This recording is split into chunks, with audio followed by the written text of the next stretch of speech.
तो नमस्कार दोस्तों, अपने एक बार फिर स्वागत है आप लोगों का। अपने सीरीज चला रखे थे अशोक सिंह मालवा जी की book advanced fundamental of agriculture की। पॉइंट से वो नेक्स्ट पेज पे रह गए थे, तो अपने उसी के बारे में बात कर लेते हैं। The wheat varieties that contributed the most to the green revolution HD 2329। जो ग्रीन रिवोल्यूशन में सबसे ज़्यादा कंट्रीब्यूट करने वाली वैरायटी थी, याद रखना है HD 2329। HD 2329 जो है ग्रीन रिवोल्यूशन में मोस्टली कंट्रीब्यूट किया था। Term green revolution was first coined by William God 1968 में विलियम गॉड ने टर्म ग्रीन रिवोल्यूशन दिया।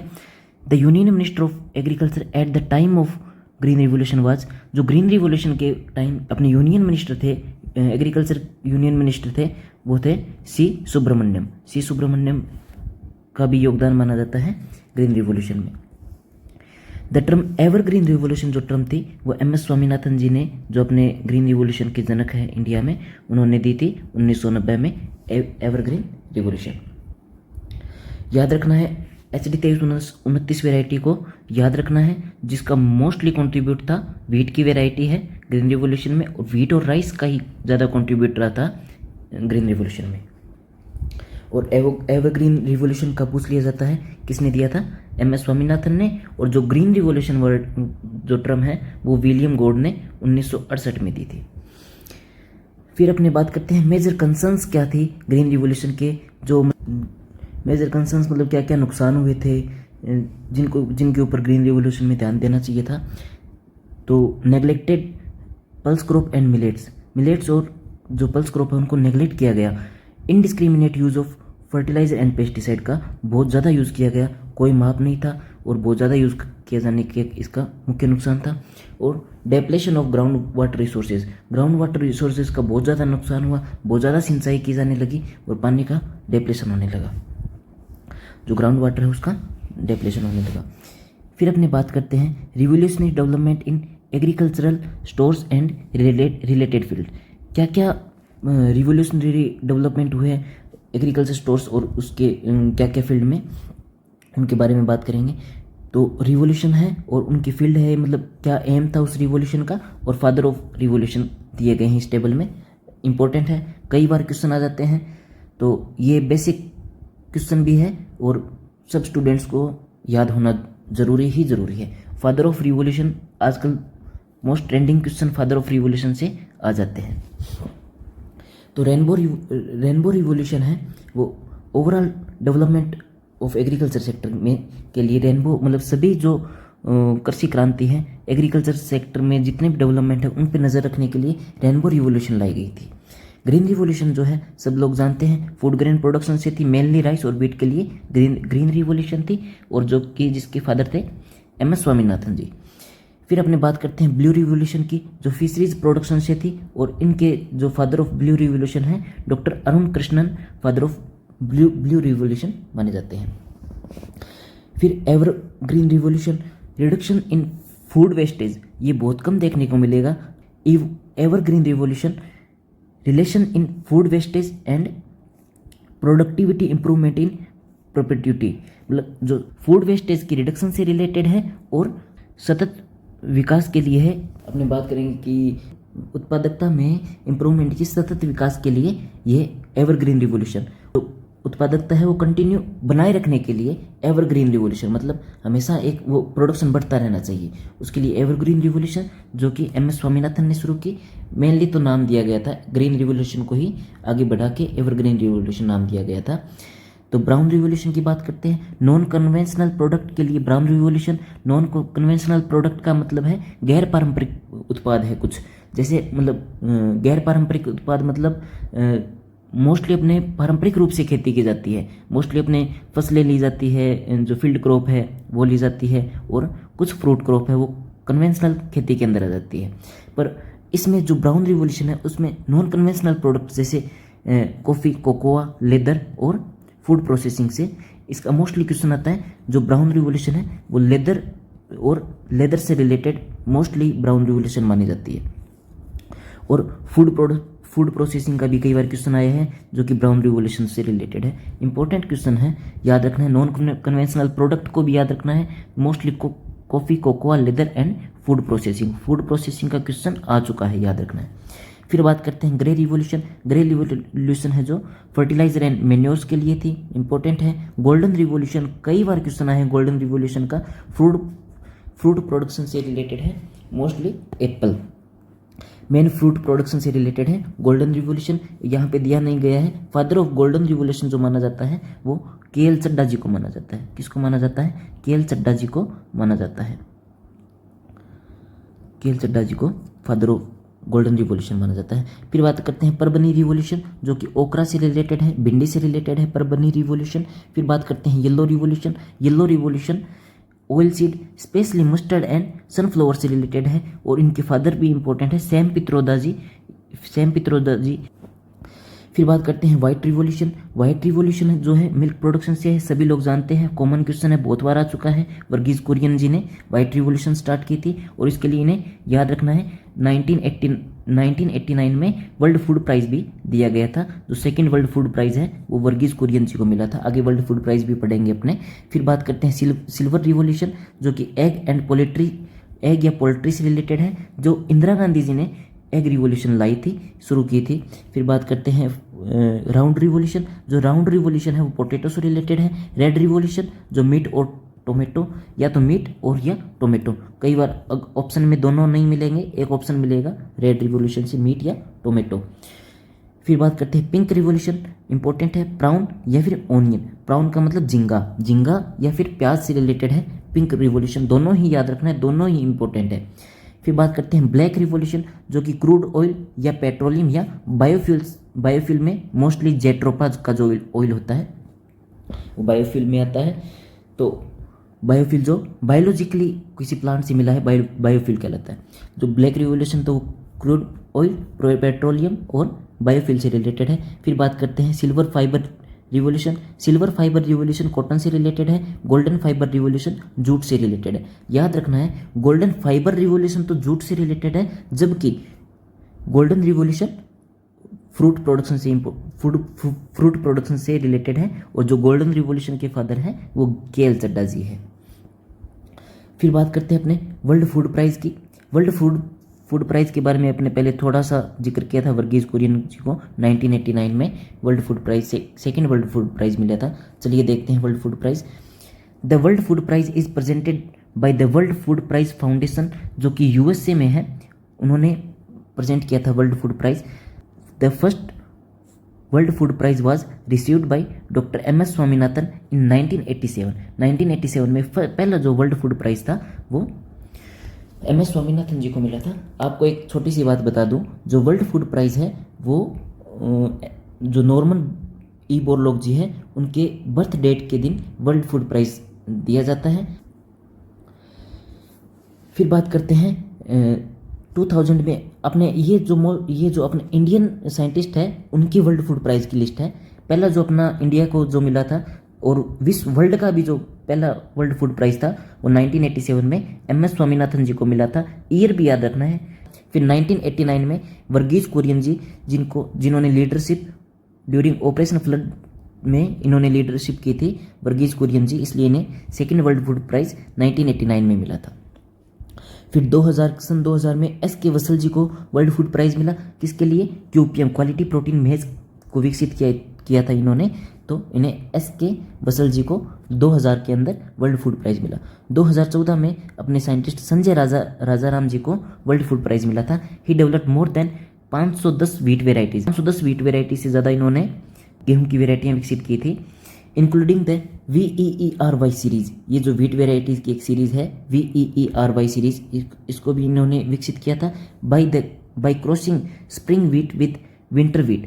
किसको क्रॉस करके? स्प्रिंग वीट और विंटर वीट को क्रॉस करके VEERY सीरीज को विकसित किया था। ही आल्सो डेवलप्ड अंबर, ये AMBER अंबर कलर्ड वीट वेराइटीज़, इन्होंने अंबर कलर वीट वेराइटीज़ को विकसित किया था। अंबर जो कलर है उसका मतलब है जो ये पेन चल रहा है ये अंबर कलर है। वीट का जो कलर होता है अभी जो चल रहा है वो अंबर कलर वीट का चल रहा है। पहले रेड कलर का जो वीट होता था उसको इन्होंने अंबर कलर व्हीट जो बनाया था वो संजय राजा राम जी ने बनाया था। फिर अपने बात करते हैं 2020 में रतनलाल जी को मिला किसके लिए, soil centric approach to sustainably increasing food production. जो इन्होंने सॉइल सेंट्रिक अप्रोच का यूज़ करके सस्टेनेबली फूड इंक्रीज, जो सतत रूप से फूड प्रोडक्शन को इंक्रीज किया था, इसलिए 2020 में अपने जो भारत के साइंटिस्ट है रतनलाल जी, इनको वर्ल्ड फूड प्राइज मिला था। इंपॉर्टेंट लिस्ट है, बेसिक क्वेश्चंस है, याद होने ही चाहिए। आप बार बार इस क्लास को देखोगे तो ये बार बार सुनोगे तो आपको याद होते रहेंगे। नेक्स्ट अपने बात करते हैं एमएसपी ऑन क्रॉप्स। नेक्स्ट अपने क्रॉप्स की एमएसपी पे बात करेंगे। Government announce MSP for 22 mandate crops and fair and remunerative price FRP for sugar cane. ये बोलना चाह रहा है कि एमएसपी है जो 22 मैंडेट क्रॉप है उन पे एमएसपी दी जाती है, और एक शुगर कैन ऐसी क्रॉप है जिस पे फेयर एंड रिम्यूनेटिव प्राइस दिया जाता है।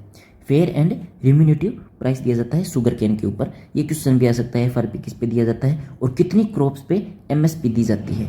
22 क्रॉप पे एमएसपी गवर्नमेंट अनाउंस करती है, और ये जो रिकमेंड करती है एमएसपी को वो याद रखना है, CACP जो है वो एमएसपी को रिकमेंड करती है। CACP है जो एमएसपी को रिकमेंड करती है। फिर बात आती है कि दीज मैंडेट क्रॉप्स इंक्लूडिंग 14 जो खरीफ सीजन की क्रॉप है, इसमें 22 जो एमएसपी है जिन क्रॉप पे, उसमें से 14 खरीफ सीजन की क्रॉप है और 6 रबी सीजन की क्रॉप है। ये भी क्वेश्चन आ जाता है कि एमएसपी में कितनी खरीफ सीजन की क्रॉप एमएसपी में शामिल है। जो 14 क्रॉप है वो खरीफ क्रॉप, जो 14 खरीफ क्रॉप है वो एमएसपी में शामिल है, और 6 रबी क्रॉप है जो एमएसपी में शामिल है, याद रखना है। और 2 अदर कॉमर्शियल क्रॉप है, कॉमर्शियल क्रॉप पूछ ले तो 2 कॉमर्शियल क्रॉप है, 6 रबी क्रॉप है और 14 खरीफ क्रॉप है जो एमएसपी में शामिल है, और टोटल 22 क्रॉप्स है जो एमएसपी में शामिल है, और एक क्रॉप शुगर केन है जिसपे FRP fair and remunerative price दिया जाता है। ये अपने को याद रखना है। एमएसपी ऑन व्हीट पे 2275 पर क्विंटल 2024-25 के अनुसार ये एमएसपी व्हीट की एमएसपी दी गई है। जबकि आपको मैं नया डाटा भी बता देता हूँ क्या है। नए डाटा में अपने minimum supportive price for the rabi crops की अपने बात कर लेते हैं। जो 6 रबी क्रॉप है उनकी एमएसपी की जो अभी लेटेस्ट में 2025-26 के जो डाटा चल रहे हैं 2425 रुपये पर क्विंटल व्हीट पे दी जाती है। 2425 रुपये पर क्विंटल व्हीट पे दी जाती है, और 2024-25 में 2275 रुपये थी। ईयरली एमएसपी जो ग्रोथ है वो 150 रुपये व्हीट पे ग्रोथ हुई थी। 150 रुपये ग्रोथ पूछ लेता है, बड़े एग्जाम्स में ग्रोथ पूछ लेता है। 150 रुपये ये जो लेटेस्ट का डाटा चल रहा है अभी 2025 की एमएसपी आई है, उसको कंपेयर किया जा रहा है 2024 से। ठीक है, 2025 का भी डाटा याद होना चाहिए, हो सके तो 2024 का भी याद होना चाहिए, और कितनी ईयरली ग्रोथ हुई है वो भी याद होना चाहिए। अगर इतना याद नहीं कर पा रहे हैं अपने तो 2025-26 की जो एमएसपी है वो तो याद होनी ही चाहिए, और ईयरली एमएसपी ग्रोथ भी याद करने की कोशिश करें। तो जो व्हीट पे अपने को याद रखना है 2425 रुपये दी जाती है, और 150 रुपये की ईयरली ग्रोथ हुई थी। 2024-25 में 2275 रुपये थे। बारले पे 2025-26 में 1980 रुपये प्रति क्विंटल एमएसपी दी जा रही है 2024 में, जो कि 1850 थी, और इस पे ईयरली ग्रोथ एमएसपी ग्रोथ है जो 130 रुपये की ग्रोथ हुई है। फिर ग्राम चना की बात करते हैं। 5650 रुपये वर्तमान में दी जा रही है 2024-25-26 में 5650 रुपये, और 2024-25 में 5440 रुपये दी जा रही थी। ईयरली एमएसपी ग्रोथ है जो 210 रुपये थी। फिर लेंटिल जो मसूर है उस पर 6700 रुपये दी जा रही है, जो कि पहले 6425 रुपये थी, और 275 रुपये की ग्रोथ हुई है। फिर रेपसीड एंड मस्टर्ड पे 5950 रुपये की अभी एमएसपी दी जा रही है, और 5650 रुपये की 2024-25 में थी, और जो एमएसपी ग्रोथ है वो 300 रुपये की हुई थी। फिर सेफ फ्लोवर की बात करते हैं। 5940 रुपये जो सेफ फ्लोवर पे है 5940 रुपये वर्तमान में दी जा रही है, और 5800 रुपये 2024-25 में थी, और जो ईयरली एमएसपी ग्रोथ है वो 140 रुपये की हुई थी। अपने को याद रखने हैं ये डाटा, इसका स्क्रीनशॉट लेके आपको पीडीएफ या फिर फोटो है जो, या फिर पेन से लिख के अपने को चिपका लेना है, या इसको तुरंत याद कर लेना है। अभी के अभी पढ़ लेना है, अभी के अभी इसको बार बार रिपीट करके याद कर लेना है। 2425 रुपये वीट पे, बार्ले पे 1980 रुपये, ग्राम पे 5650 रुपये, लेंटिल पे 6700 रुपये और रैपसीड एंड मस्टर्ड पे 5950 रुपये और सेफ फ्लोर पे 5940 रुपये। याद रखना है, जैसे सेफ फ्लोर और रैपसीड का याद कर लो, 5950 5940, सेफ फ्लोर पे 5940, रैपसीड पे 5950। लेंटिल पे सबसे ज़्यादा सोच के याद करना है, सबसे ज़्यादा लेंटिल पे दी जा रही है रबी में 6700 याद रखना है। ग्राम पे 5650 ग्राम पे, 5650 ग्राम पे और बार्ले पे 1980 आप ऐसे याद रख लो, 1980 बार्ले, 1980 एक ईयर को सोच लो, 1980 का साल था तो बार्ले ज़्यादा हुआ, ऐसा कुछ भी सोच के 1980 बार्ले। और 2425 याद रखो, 2425 याद में 2425 वीट में, जो 2025 में है 2425 वीट पे दी जा रही है। ये रबी क्रॉप की जो एमएसपी है वो है। फिर अपने बात करते हैं खरीफ की जो एमएसपी, खरीफ क्रॉप की जो एमएसपी है उस पर बात करते हैं।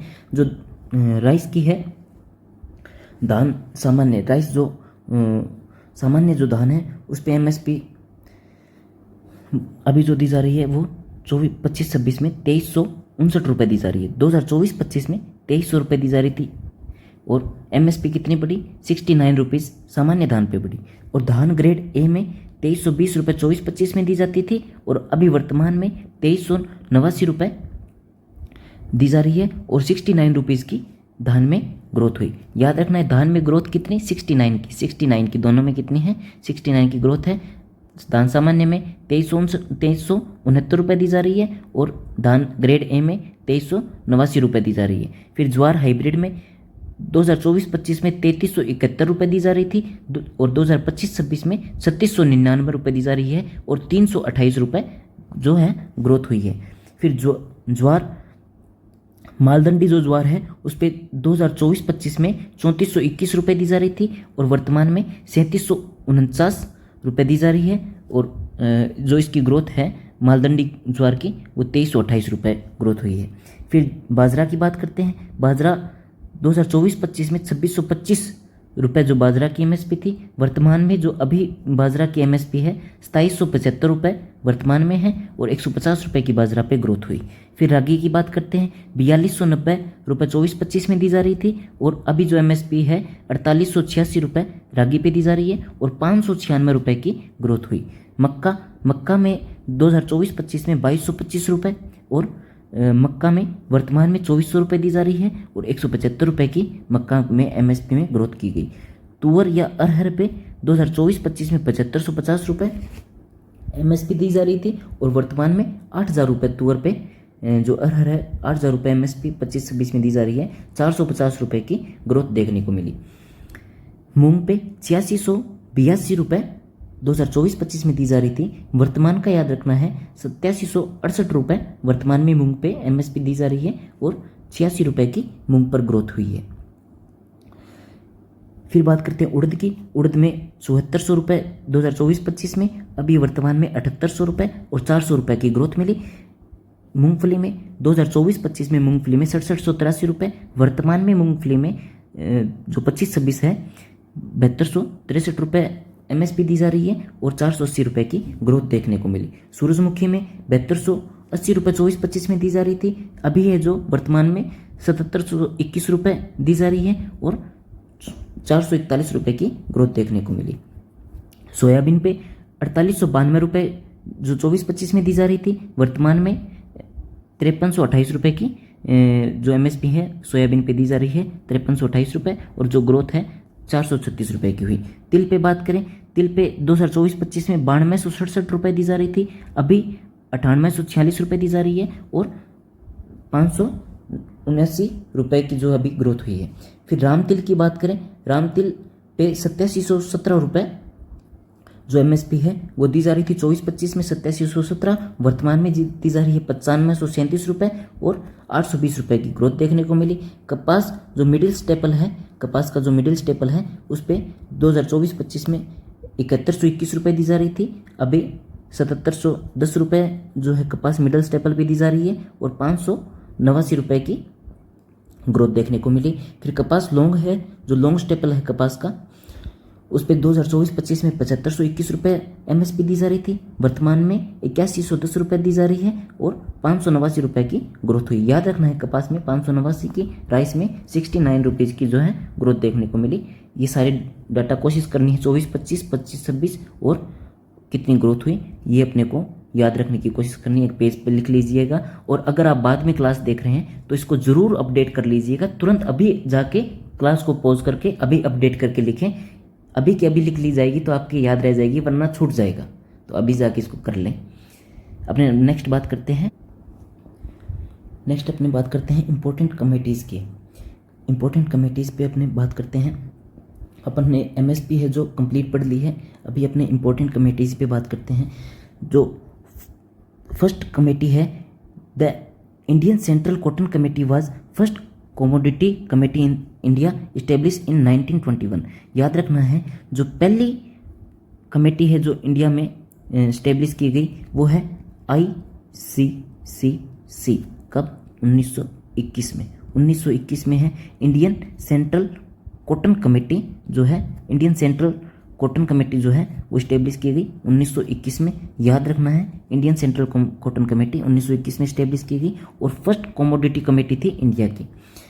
तो कुछ और कमेटीज़ हैं। जो कॉटन कमेटी अपन ने देख ली 1921 में स्थापित की गई, और जो लेग कमेटी है 10 साल बाद में 1931 में लेग कमेटी स्थापित की गई और 1936 में जूट कमेटी स्थापित की गई और 1944 में शुगरकेन कमेटी, 1945 में कोकोनट कमेटी, 1945 में टोबैको कमेटी, 1947 में ऑयल सीड कमेटी और 1958 में स्पाइसेस कमेटी जो है, मसाला कमेटी जो है वो 1958 में स्थापित की गई। ये 8 कमेटी बुक में दी गई है जो अपने को याद रखनी है, याद कर ही लेना, तुरंत याद हो जाएगी अगर बार बार पढ़ोगे तो। 1921 में कॉटन कमेटी, 1931 में लेग कमेटी, 1936 में जूट कमेटी, 1944 में शुगरकेन कमेटी, 1945 में कोकोनट कमेटी, 1945 में ही फिर टोबैको कमेटी ऐसे याद रख लो। टोबैको को कोकोनट के साथ मिला के खाया 1945 में। 1947 में देश आज़ाद हुआ था तो ऑयल सीड कमेटी बना दी थी। कुछ भी रिलेट करके अपने को याद करना है, सिर्फ अपने को याद डाटा है वो रिलेशन के बिना याद नहीं होंगे। किसी भी चीज़ से रिलेट करके डाटा को याद रखना है, अपने को क्वेश्चन सही करना है सिलेक्शन के लिए। अपने को रटना नहीं है, रटा हुआ भूल जाओगे, पर रिलेट करके पढ़ोगे तो याद रह जाएगा।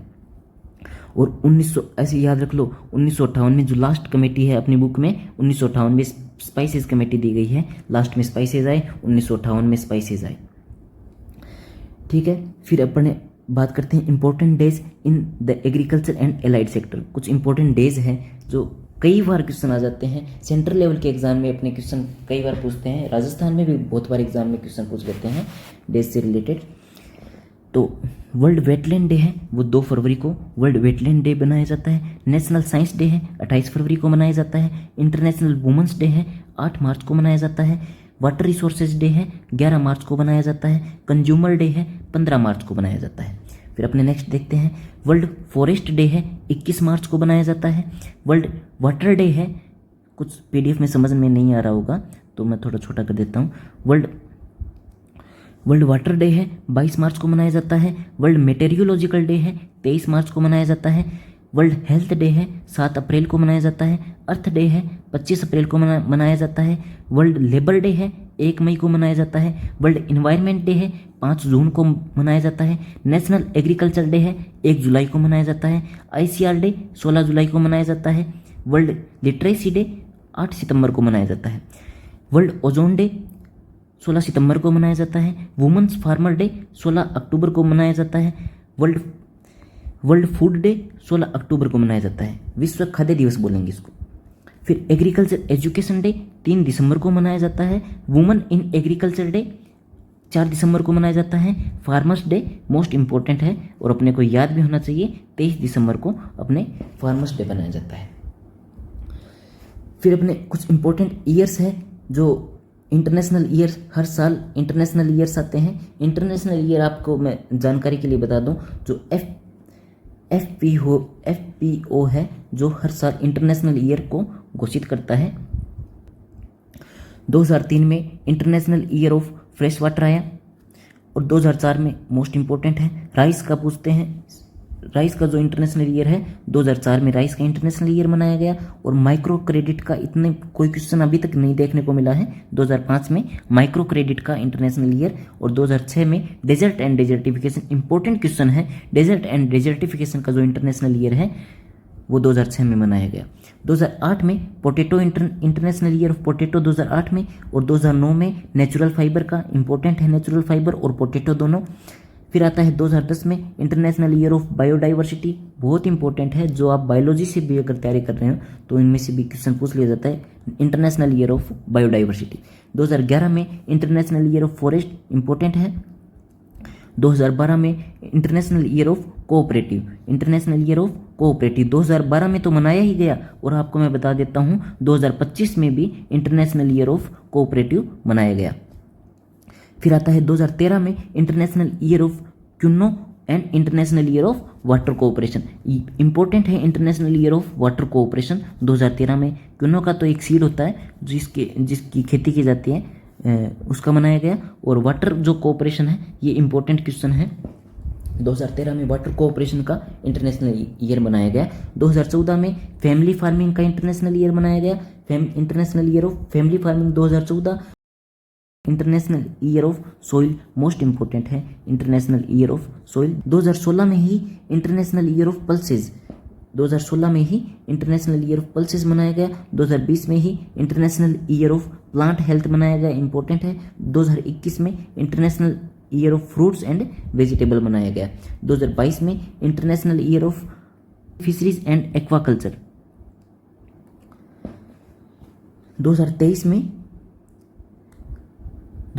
में फिशरीज और एक्वाकल्चर का जो इंटरनेशनल ईयर मनाया गया। और 2023 में international year of millets, important है। और 2023 का जो इंटरनेशनल ईयर था इसको इंडिया ने लीड किया था, इंटरनेशनल ईयर ऑफ मिलेट्स। 2024 में इंटरनेशनल ईयर ऑफ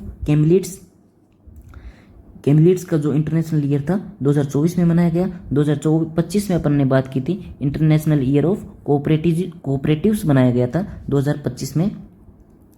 पहले अपने देख लेते हैं नेशनल ईयर ऑफ मिलेट भी मनाया गया था 2018 में, नेशनल ईयर ऑफ मिलेट्स बनाया गया था। क्यों मनाया गया था? एक छोटा सा कारण हुआ था 2018 में, इंडियन गवर्नमेंट की सिफारिश थी कि इंटरनेशनल ईयर ऑफ मिलेट्स मनाया जाए, पर एफपीओ ने इसको मंजूर नहीं किया था। तो 2018 में अपन ने नेशनल ईयर ऑफ मिलेट्स मनाया था। फिर बाद में 2023 में इंटरनेशनल ईयर ऑफ मिलेट्स है वो मनाया गया था। अभी जो 2026 की बात करें तो 2026 में international year of woman farming का इंटरनेशनल ईयर है। वुमन फार्मिंग का इंटरनेशनल ईयर चल रहा है, वुमन फार्मिंग का इंटरनेशनल ईयर चल रहा है 2026 में, अपने को याद रखना है। फिर नेक्स्ट बात करते हैं अपने कुछ conversion factor and units of measurement है जो इंपॉर्टेंट है, कई बार कैलकुलेशन में भी काम आते हैं। और एग्रीकल्चर के लिए तो, एग्रीकल्चर इंजीनियरिंग के लिए तो ये मोस्ट इंपॉर्टेंट हो जाते हैं। तो अपने इनकी बात करते हैं कन्वर्जन फैक्टर्स की। बात आती है the matrix system is the most commonly used measurement system in India. जो इंडिया में है वो मोस्टली मैट्रिक सिस्टम का यूज़ किया जाता है, याद रखना है। इंडिया में है वो मैट्रिक सिस्टम का यूज़ किया जाता है। इस मैट्रिक सिस्टम को एसआई सिस्टम भी कहा जाता है, ये याद रखना है। ये जो मैट्रिक सिस्टम है इसे ही एसआई सिस्टम भी कहा जाता है। द एमकेएस, याद रखना है, एमकेएस का मतलब होता है मीटर, किलोग्राम और सेकेंड्स। द एमकेएस सिस्टम जो मैट्रिक सिस्टम है इसी को एमकेएस सिस्टम भी कहा जाता है। मैट्रिक सिस्टम का ही नाम है एमकेएस सिस्टम।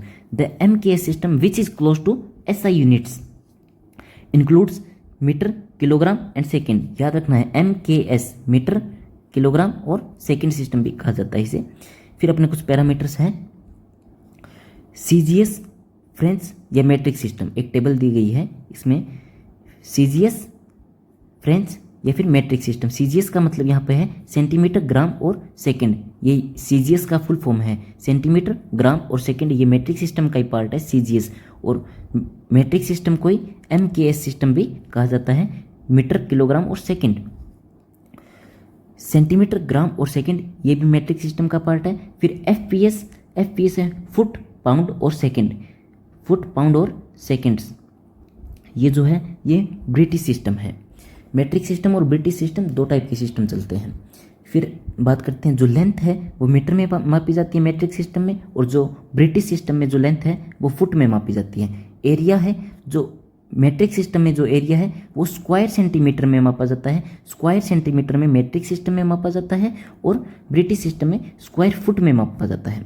वॉल्यूम है वो क्यूबिक मीटर में मापी जाती है, और यहाँ पे ब्रिटिश सिस्टम में क्यूबिक फुट में मापी जाती है। याद रखना है, फुट जहाँ पे आ जाए वो ब्रिटिश सिस्टम है, और मीटर जहाँ पे आ जाता है जैसे मीटर, सेंटीमीटर और क्यूबिक मीटर, जहाँ पे मीटर आ रहा है वो मैट्रिक सिस्टम है, वो मैट्रिक सिस्टम है। जहाँ पे किलोग्राम का यूज़ हो रहा है वो भी मैट्रिक सिस्टम है, और जहाँ पे सेकेंड्स का यूज़ हो रहा है वो भी, सेकेंड्स दोनों में यूज़ की जाती है, मैट्रिक सिस्टम में और ब्रिटिश सिस्टम में। फिर अपने वेट की बात करते हैं। जो 1 टन होता है उसे मैट्रिक टन भी बोलते हैं, 1 टन को ही मैट्रिक टन बोलते हैं। 1 टन में 1000 किलो होता है, या फिर मैट्रिक टन, 1000 किलो को मैट्रिक टन भी बोलते हैं। फिर बात आती है एक शॉर्ट टन में 907 किलो होते हैं, और एक लॉन्ग टन में 1016 केजी होते हैं, और एक ओवंस में 28.3 ग्राम होते हैं, और एक पाउंड में 454 ग्राम या फिर 0.454 किलो होते हैं। मतलब आधा किलो से थोड़ा सा कम होता है एक पाउंड में। फिर एक टेराग्राम में 1 मिलियन टन होता है, 1 मिलियन टन मतलब 10 टन होता है एक टेराग्राम में।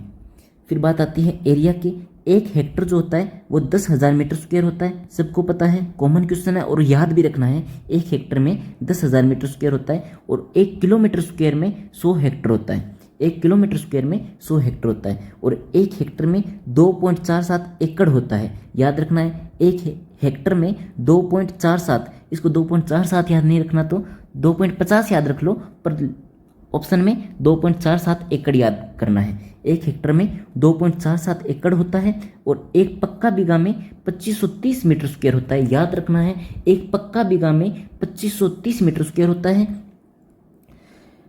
और एक कच्चा बीघा में 1618 मीटर स्क्वायर होता है। एक एकड़ में 4046 मीटर स्क्वायर होता है, और या फिर 0.4046 हेक्टर होता है, या फिर 4840 स्क्वायर यार्ड भी 1 एकड़ में होता है। अपने बात कर लेते हैं एक बार वापस से। 1 हेक्टर में है जो 10,000 मीटर स्क्वायर होता है, 1 हेक्टर में 2.47 एकड़ भी बोल सकते हैं, और 1 एकड़ में 4046 मीटर स्क्वायर होता है, यानी 0.4046 हेक्टर होता है, और 4840 स्क्वायर यार्ड होता है। 1 हेक्टर में 4 पक्का बीघा होता है, 1 हेक्टर में 4 पक्का बीघा होता है, और 1 स्क्वायर मील में 2.59 किलोमीटर स्क्वायर होता है, और 1 पक्का बीघा में 2530 मीटर स्क्वायर होता है, और 1 कच्चा बीघा में 1618 मीटर स्क्वायर होता है। बार बार ये याद कर लेना, ये एरिया है, बहुत इंपॉर्टेंट है, बहुत काम आएगा आपको, और हमेशा मतलब सीधी बात करते टाइम या फिर आप जनरली किसी किसान के पास बैठे हो तो भी आपको काम आएगा। अपने जनरल नॉलेज के लिए भी ये बहुत इंपॉर्टेंट चीज़ है। और 1 हेक्टर में है वो 6 कच्चा बीघा होता है। कोई भी पक्का बीघा, कच्चा बीघा राजस्थान के हिसाब से, ये राजस्थान के हिसाब से, बाकी बीघा का साइज़ है वो हरियाणा, उत्तर प्रदेश, MP के हिसाब से चेंज होता रहता है। तो ये जो दिया है ये राजस्थान के हिसाब से है। पक्का बीघा, कच्चा बीघा याद रखना है। 1 पक्का बीघा में 2530 मीटर स्क्वायर होता है, 1 कच्चा बीघा में 1618 मीटर स्क्वायर होता है, ये दोनों याद रखना है। और 1 हेक्टर में 6 कच्चा बीघा होता है, और 1 हेक्टर में 4 पक्का बीघा होता है। पक्का बीघा पूछे 1 हेक्टर में तो 4 पक्का बीघा, और 1 हेक्टर में कच्चा बीघा पूछे तो 6 कच्चा बीघा, और 1 कच्चा बीघा में 1618 मीटर स्क्वायर, और 1 पक्का बीघा में 2530 मीटर स्क्वायर। ये टेबल आप अपने हिसाब से कैसे भी याद करना, बार बार सुन के याद करना या बार बार पढ़ के याद करना, पर इम्पोर्टेंट है। आपको पढ़ते टाइम पता रहेगा कि क्या क्या इंपॉर्टेंट है, मैं बताता जा रहा हूँ, बाकी आप अपने हिसाब से भी देखते रहें। तो फिर लेंथ की बात करते हैं। लेंथ है 1 यार्ड। अपने यार्ड ज़्यादातर सुनते हैं जो जैसे अपने जितने भी विदेशों में अपने जितने भी गेम्स देखते हैं उनमें अपने देखते हैं जो स्पोर्ट्स के अंदर है वो यार्ड में दूरी मापी जाती है। इतने यार्ड इसने बॉल फेंक दी, या फिर फुटबॉल है 1 किक में इतनी यार्ड दूर गई। तो यार्ड बहुत बार विदेशों में यूज़ किया जाता है, इंडिया में तो कम यूज़ किया जाता है, पर अपने फिर भी नॉलेज होना चाहिए।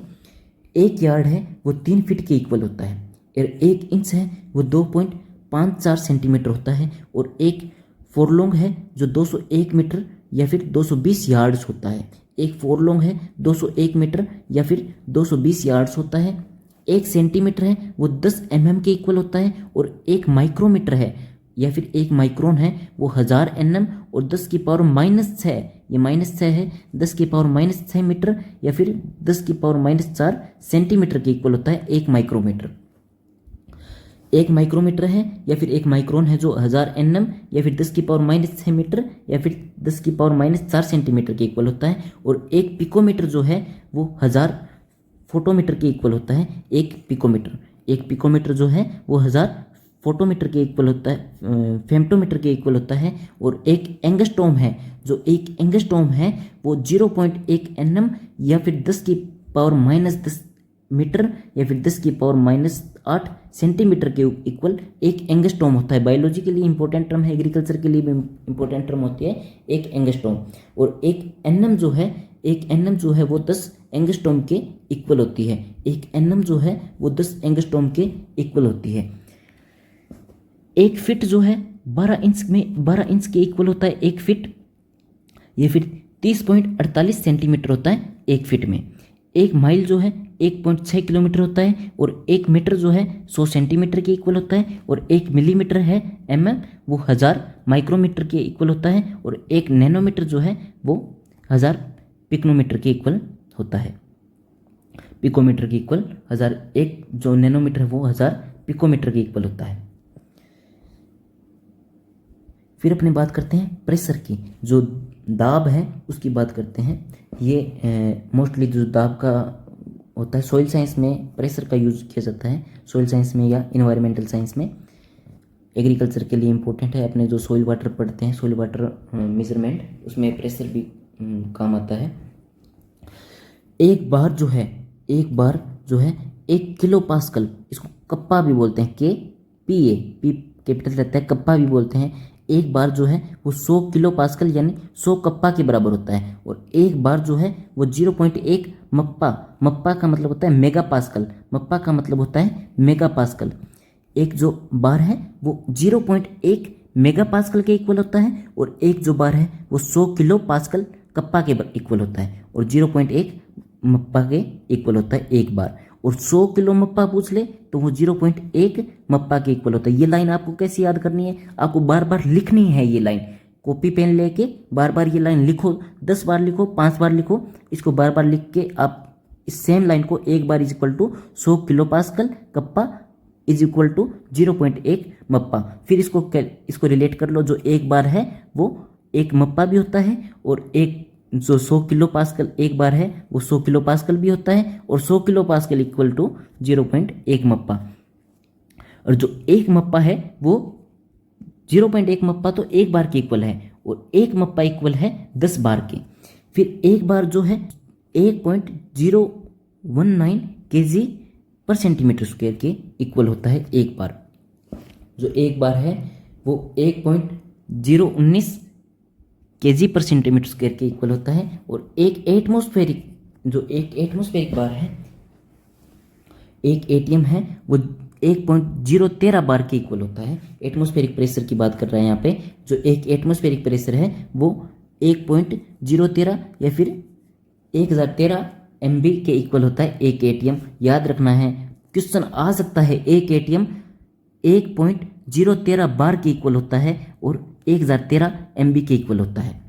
एक बार जो है वो 1020 centimetre height of water column, यानी वाटर का अगर कॉलम बनाया जाए तो वो 1020 सेंटीमीटर का बनेगा। अगर एक बार पानी है, एक बार पानी को अगर वाटर कॉलम बनाया जाए तो वो 1020 सेंटीमीटर का बनेगा। इसका कहने का मतलब है कि एक बार है वो 1020 centimetre height of water column के इक्वल होता है। और जो एक एटीएम है, जो एक एटमॉस्फेरिक प्रेशर है, वो 1033 centimetre height of water column, मतलब एक एटमॉस्फेरिक प्रेशर का अगर वाटर कॉलम बनाया जाए तो वो 1033 सेंटीमीटर का बनेगा। 1033 सेंटीमीटर का वाटर कॉलम बनेगा, इतना एक एटमॉस्फेरिक प्रेशर होता है।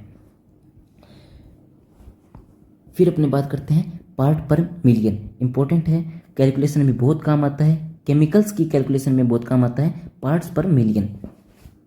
जो पार्ट पर मिलियन है, parts per million is a unit of measurement representing the number of parts of a particular substances in a million part of the वोल।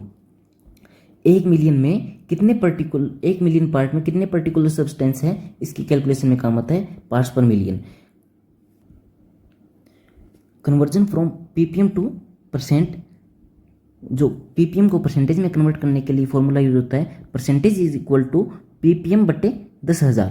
ये जो कन्वर्जन है पीपीएम का, ये फॉर्मूला यूज होता है percentage is equal to ppm बटे 10,000। Conversion from percentage to ppm, अगर percentage को पीपीएम में कन्वर्ट करना है तो जितने परसेंटेज है उसको 10,000 से इंटू कर देंगे, मल्टीप्लाई कर देंगे, तो क्या आ जाएगा, पीपीएम आ जाएगा।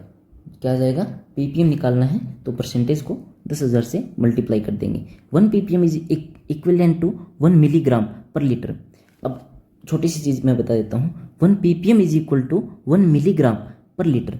1 kg में या 1 लीटर में या 1 लीटर में 1000 ग्राम्स होते हैं और 1 ग्राम में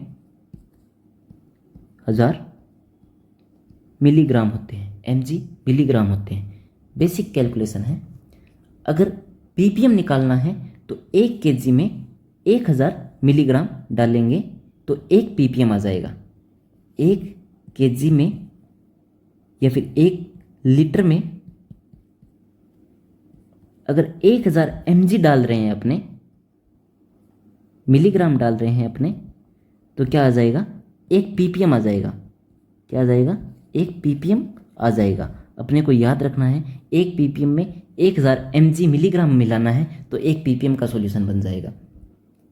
कई बार बेसिक रिसर्च करते हैं अपने, तो अपने जो एडवाइज़र है वो क्वेश्चन पूछ लेते हैं कि अगर तेरे को 1 ppm का सॉल्यूशन बनाना है तो उसमें कितना जो वाटर में है कितना केमिकल मिलाएगा, तो सीधा सा अपने को आंसर देना है मैम यस सर, अपने को 1 mg जो है केमिकल मिलाने पर 1 ppm का सॉल्यूशन तैयार हो जाएगा। फिर अपने बात करते हैं पार्ट पर बिलियन की। पार्ट पर बिलियन के लिए 1 ppb is equal two microgram, वो था mg मिलीग्राम। अभी बात करते हैं 1 ppb जो होता है पार्ट पर बिलियन होता है वो 1 माइक्रोग्राम पर लीटर। 1 kg में 1 माइक्रोग्राम, अब 1 mg मिलीग्राम में 1000 माइक्रोग्राम होता है, ये भी याद रखना है। 1000 माइक्रोग्राम होता है, ये भी याद रखना है। 1 मिलीग्राम में 1000 माइक्रोग्राम होता है। 1 ग्राम में 1 लीटर में 1000 ग्राम होता है और 1 ग्राम में 1000 मिलीग्राम होता है और 1 मिलीग्राम में 1000 माइक्रोग्राम होता है। तो 1 ppb में 1 माइक्रोग्राम पर लीटर अपने मिलाएंगे तो 1 ppb सॉल्यूशन बनेगा। 1 लीटर में 1 माइक्रोग्राम मिलाना है तो क्या बनेगा, पार्ट पर बिलियन 1 ppb बनेगा। फिर बात करते हैं जोन्स फैक्टर की। तो दोस्तों अपने बात कर रहे थे जोन्स फैक्टर की।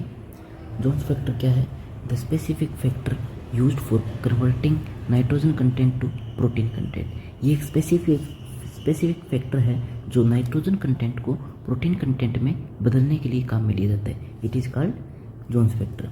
जो जोन्स फैक्टर है वो 6.25 is used as standard Jones factor considering 16% nitrogen content in the protein.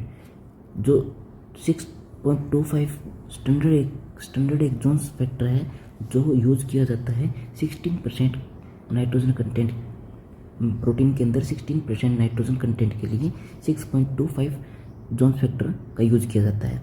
आप देख लो, जैसे 100% कोई पार्ट है उसमें 16% नाइट्रोजन है तो उसके लिए 6.25 यूज़ किया जाएगा। इफ़ द नाइट्रोजन कंटेंट, मतलब अगर परसेंटेज में दिया है इन फूड स्टफ इज़ 5.6%, यदि नाइट्रोजन कंटेंट है जो किसी फूड स्टफ में वो 5.6% है, then the protein content will be 6.25 into 5.6 into 35% is equal to 35%। मतलब अगर कोई फूड स्टफ है उसमें 5.6% नाइट्रोजन कंटेंट है तो इसको सीधा जोन्स फैक्टर से मल्टीप्लाई करके निकाल लेंगे कि अपने पास 35% क्या है, प्रोटीन है। अगर प्रोटीन कंटेंट निकालना है तो अपने को सीधा 6.25 से मल्टीप्लाई करना है। अब बात करते हैं एक मीट मेज़ सोरगम में जो जोन्स फैक्टर यूज़ किया जाता है वो 6.25 यूज़ किया जाता है। मिल्क में जोन्स फैक्टर 6.38 यूज़ किया जाता है और ये BHU PET एग्ज़ाम में पूछा गया क्वेश्चन है। फिर बात करते हैं बार्ले में वीट और मिलेट्स में 5.83 जो जोन्स फैक्टर है उसका यूज़ किया जाता है। राइस में 5.95 जोन्स फैक्टर का यूज़ किया जाता है। फिर बात करते हैं बायोफोर्टिफिकेशन की।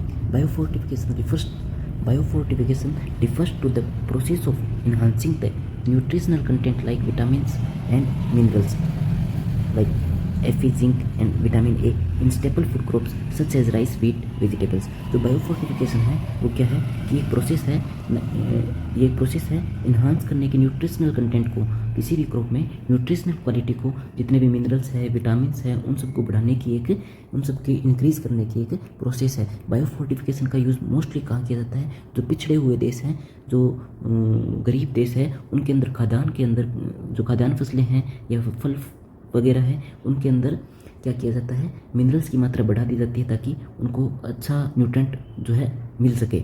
इसलिए ज़्यादा जो वे देश है जहाँ पे गरीबी है, उनके अनाज में बायोफोर्टिफिकेशन अधिकतर किया जाता है। फिर बात है कि जो बायोफोर्टिफिकेशन है वो 2 टाइप का होता है।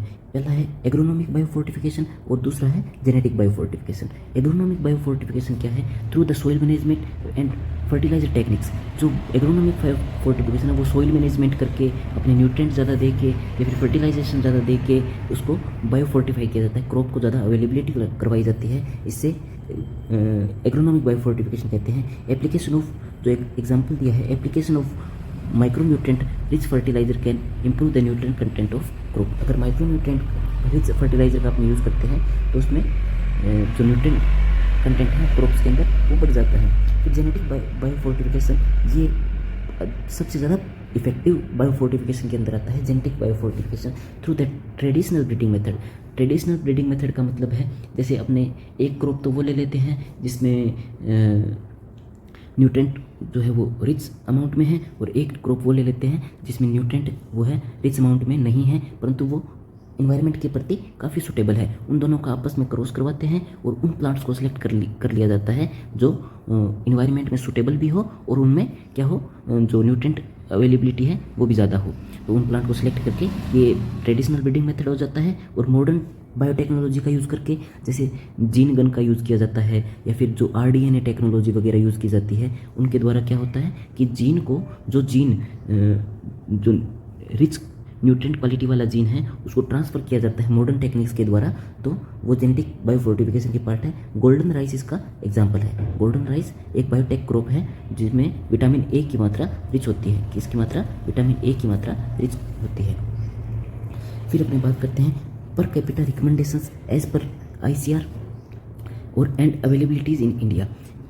मतलब जो ये सीरियल्स पल्सेस में जो कितनी रिकमेंडेशन है, कितनी रिक्वायरमेंट है और कितनी अवेलेबिलिटी हो रही है इंडिया में, इसके बारे में एक टेबल दी गई है। सीरियल की जो रिक्वायरमेंट है पर ग्राम पर डे में, जो 275 ग्राम सीरियल पर डे एक व्यक्ति को चाहिए, एक अडल्ट को 275 ग्राम 275 ग्राम सीरियल चाहिए, जबकि इंडिया में अवेलेबिलिटी सीरियल्स की बहुत ज़्यादा है। 460 ग्राम पर डे प्रति व्यक्ति को अवेलेबल हो रहा है। 460 ग्राम, क्योंकि सीरियल्स की जो क्रॉप है वो इंडिया में मोस्टली सीरियल्स की क्रॉप ही ग्रो की जाती है। फिर बात करते हैं पल्सेस की जो रिक्वायरमेंट है वो 80 ग्राम पर डे रिक्वायरमेंट है, पर अवेलेबिलिटी थोड़ी कम हो रही है। 54 ग्राम पर डे अवेलेबल हो रहा है। ये जो डाटा है 21-22 का डाटा है, पुराना डाटा है। फिर बात करते हैं फूड ग्रेन्स की जो रिक्वायरमेंट है वो 355 ग्राम पर डे रिक्वायर होना चाहिए, और जो अवेलेबिलिटी है फूड ग्रेन्स की वो 515 ग्राम पर डे अवेलेबल हो रहा है, अच्छी खासी मात्रा में अवेलेबल हो रहा है। फिर फ्रूट्स की जो रिक्वायरमेंट दी गई है 120 ग्राम फ्रूट्स पर डे अवेलेबल होना चाहिए, और अवेलेबिलिटी का डाटा मौजूद नहीं है। फिर अपने बात करते हैं वेजिटेबल्स में 300 ग्राम पर डे अवेलेबल वेजिटेबल्स होनी चाहिए। 300 ग्राम पर डे प्रति व्यक्ति जो वेजिटेबल है खाने चाहिए। इसमें से 115 ग्राम है जो लीफी वेजिटेबल, जो हरी पत्तियों वाली सब्जियां हैं, वो 115 ग्राम होनी चाहिए इस 300 ग्राम में से। और 75 ग्राम जो है वो कंद वाली यानी ट्यूबर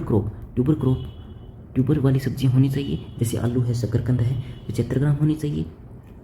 और जो 100 ग्राम है, 100 ग्राम जो सब्जियां हैं वो होनी चाहिए कौन सी, जो फल वाली सब्जियां हैं, जैसे टमाटर है, बैंगन है, गोभी है, जो फल वाली सब्जियां हैं वो 100 ग्राम अवेलेबल होनी चाहिए। 75 ग्राम है ट्यूबर क्रॉप्स अवेलेबल होनी चाहिए, और 115 ग्राम है वो लीफी वेजिटेबल्स अवेलेबल होना चाहिए, रिक्वायरमेंट होनी चाहिए। फिर बात करते हैं fats and oil, 27 gram per day fat and oil available होना चाहिए, जबकि 58.90 ग्राम अवेलेबल इंडिया में हो रहा है। अच्छी खासी अमाउंट में fats and oil available India consume कर रहा है, अवेलेबल हो रहा है। फिर मिल्क है 300 ग्राम पर डे प्रति व्यक्ति अवेलेबल होना चाहिए। मिल्क में इंडिया का फर्स्ट स्थान है वर्ल्ड वाइड, तो इंडिया की में अच्छी अवेलेबिलिटी है प्रति व्यक्ति, तो 559 ग्राम पर डे अवेलेबल मिल्क हो रहा है। अभी वर्तमान में जो डाटा है 475 ग्राम पर डे अवेलेबल हो रहा है मिल्क। फिर एग की बात करते हैं, 180 egg 180 eggs per year available होना चाहिए, जबकि 101 एग पर ईयर अवेलेबल हो रहा है, थोड़ा सा कम अवेलेबल हो रहा है। तो ये धीरे धीरे इसमें ग्रोथ आती जा रही है। ये जो डाटा है रिक्वायरमेंट्स के, ये अपने को याद रखने हैं, क्वेश्चन आ जाता है इसमें से, इंपॉर्टेंट चीज़ है। ये टेबल्स है जो सारी इंपॉर्टेंट है, अभी तक जो बताई है आपको बार बार सुनना है और इसको तुरंत याद कर लेना है। फिर protein requirement for an adult, जो प्रोटीन रिक्वायरमेंट है, प्योर प्रोटीन है, वो 43 ग्राम पर डे अवेलेबल होना चाहिए एक एडल्ट को, जबकि इंडिया में प्रोटीन कंटेंट अपने सबसे कम लेते हैं और कार्ब्स हैं अपनी ज़्यादा कंज्यूम कर रहे हैं, फैट भी अपने ज़्यादा कंज्यूम कर रहे हैं और कार्ब्स भी अपने ज़्यादा कंज्यूम कर रहे हैं, जबकि होना ऐसा चाहिए कि प्रोटीन को अपने ज़्यादा कंज्यूम करना चाहिए। प्रोटीन रिक्वायरमेंट है वो 43 ग्राम पर डे होना चाहिए। फिर अपने बात करते हैं न्यूली रिलीज्ड वेराइटीज़ की। न्यूली रिलीज्ड वेराइटीज़ में अभी जो नई नई वेराइटियाँ कुछ रिलीज़ हुई है उनके बारे में बात करते हैं। वीट की है पूसा किरण, नीलगिरी खपली और पूसा मालवी, याद रखना है, इंपॉर्टेंट वेराइटियाँ हैं, नई वेराइटियाँ हैं पूसा किरण और पूसा मालवी। ऐसे याद रख लो, किरण है वो माल खा रही है, किरण है वो माल खा रही है, इसलिए पूसा किरण पूसा मालवी, और नीलगिरी खपली याद रखना है, नीलगिरी खपली। मेरीगोल्ड की एक वेराइटी है पूसा बहार, मेरीगोल्ड की कौन सी वेराइटी है, पूसा बहार, और पर्ल मिलेट की वेराइटी है पूसा कंपोजिट 701। मस्टर्ड की वेराइटी है पूसा 00 मस्टर्ड 31, पूसा 00 मस्टर्ड 31। 00 का मतलब है उसमें एरोसिक एसिड कम होना चाहिए, मतलब 0 होना चाहिए, और उसमें जो ग्लूकोसिनोलेट है वो भी 0 होना चाहिए। एरोसिक एसिड भी मतलब मिनिमम होना चाहिए, 0 तो नहीं होता है, 2% के आसपास एरोसिक एसिड होता है और 30 ppm के आसपास क्या होता है, ग्लूकोसिनोलेट्स होते हैं, पर बहुत कम अमाउंट में कर दिया जाता है, इसलिए इसे 00 वेराइटी भी कहते हैं मस्टर्ड की। फिर बात करते हैं कॉलीफ्लावर की। कॉलीफ्लावर की पूसा बीट केसरी एक वेराइटी है। पूसा बीट केसरी की एक बात बता देता हूँ, ये बायोफोर्टिफाइड वेराइटी है, ये अच्छी वेराइटी है, बायोफोर्टिफाइड वेराइटी है। कॉलीफ्लावर की नई वेराइटी जो है पूसा बीट केसरी, और मस्क मेलन की जो वेराइटी है पूसा मधुरिमा, पूसा मधुरिमा। फिर बात करते हैं varieties released by CIAH, central institute for arid horticulture. ये कहाँ पे स्थित है, बीकानेर में स्थित है। कहाँ स्थित है, बीकानेर में, और 1993 में इसकी स्थापना की गई। 1993 में CIAH की स्थापना की गई बीकानेर में। CIAH से कौन सी वेराइटियाँ रिलीज की गई उनके बारे में बात करेंगे। जो एनोला है, आंवला की जो वेराइटी है, गोमा ऐश्वर्या, जहाँ वेराइटियों के आगे गोमा शब्द आ जाता है वो CIAH से रिलीज़ की गई है, सीधा सा याद रखना है। CIAH से रिलीज वेराइटियों के आगे अधिकतर गोमा या थार शब्द आता है, ये याद रखना है। तो आंवला की वेराइटियाँ हैं, आंवला की वेराइटी है गोमा ऐश्वर्या, बेर की वेराइटी है थार सेविका, थार भूराज और थार मालती, बील की वेराइटी है गोमा यसी, थार दिव्या, थार नीलकंठ, जामुन की वेराइटी है गोमा प्रियंका और थार क्रांति, फालसा की वेराइटी है थार प्रगति और करौंदा की वेराइटी है थार कमल, महुआ की वेराइटी है थार मधु, लसोड़ा की वेराइटी है थार बोल्ड, और वाटरमेलन की वेराइटी है थार मानक। क्लस्टर बीन की वेराइटी है, क्लस्टर बीन का मतलब है ग्वारफली, ग्वारफली की जो वेराइटी है थार बदावी, और रिजगार्ड जो तुरई की वेराइटी है वह थार करनी, और पम्पकिन की वेराइटी है थार कवि, और ब्रिंजल की वेराइटी है थार रचित, लॉन्ग मेलन की वेराइटी है थार शीतल, और पालक की वेराइटी है थार हरिप्रना, और टोमेटो की वेराइटी है थार अनंत, और बोटल गार्ड की वेराइटी है थार समृद्धि, और खिजड़ी की वेराइटी है थार शोभा खिजड़ी की वेराइटी है। फिर अपने बात करते हैं फादर या फिर एसोसिएटेड पर्सन। तो फादर ऑफ एग्रोनॉमी जो है वो पीटर डेक्रोसन जी है, फादर ऑफ एग्रोनॉमी जो है वो पीटर डेक्रोसन जी है। सॉइल साइंस एंड पेडोलॉजी की जो फादर है वीवी डोक्यूचिव है।